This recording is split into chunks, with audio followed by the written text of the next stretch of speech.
حيث قام مجمع النهار بعملية الفرز والإعلان عن اسم الفائز بمسابقة رمضان 2015 بسيارة رباعية الدفع كوراندو آخر طراز للعلامة الكورية سونغ يونغ والممثلة في الجزائر من طرف مجمع إيمين أوتو. التغطية كانت لسلف دعمش.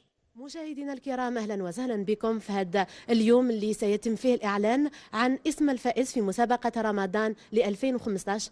سيتم عمليه السحب بحضور المحضر القضائي امين بودرواز وممثل شركه ايمين اوتو. اليوم سيتم اعلان عن اسم الفائز عن طريق عمليه السحب اللي سيتم الاعلان فيها عن المحظوظ لهذه السنه بفوزه للسياره.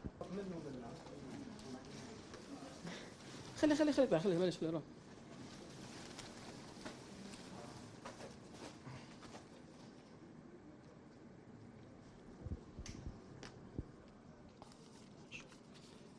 إذا عدد القسائم صحيحة تستوفي الشروط.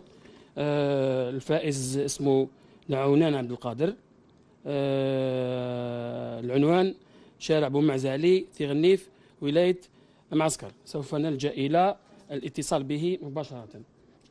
نؤكد اسم الفائز دونان عبد القادر من ولاية معسكر. هنيئا للفائز. السلام عليكم. السلام عليكم. خويا معايا دعونان عبد القادر. ساعة خويا، شاركت في المسابقة تاع رمضان اللي دارتها قناة النهار. شاركت. ساعة خويا، خليني نبشرك راك فزت مع قناة النهار، والممول تاع شركة تاع قناة النهار اللي هو شركة إيمين أوتو، راك فزت مع قناة النهار بسيارة رباعية دفع كوروندو سونغ يونغ. ايوه، وين تديها؟ اصبر سيدي، ها مقلق باش تديها. ان شاء الله يزقوا لك، ان شاء الله يقول لك باش تديها سي عبد القادر. يعيطوا لي هما. يعيطوا لك. مبروك عليك سي عبد القادر. شكرا. صح. إذا هنيئا لدونان عبد القادر المحظوظ لهذه السنة بفوزه لمسابقة رمضان لسنة 2015.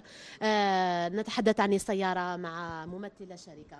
هي سيارة رباعية الدفع كوروندو آخر طراز، العلامة سونغ يونغ. C'est le spécialiste du 4x4 sud-coréen. Donc نهنئ دينان عبد القادر اللي شارك وربح معنا في هذه القرعة، وإن شاء الله تكون في متكرر في الأيامات اللي راهم جايين في المناسبات. وحظ موفق للجامعة. شكرا. نعم، إذن واحد موفق للمترشحين في السنة القادمة إن شاء الله. نجدد الموعد ككل سنة بإذن الله. الموعد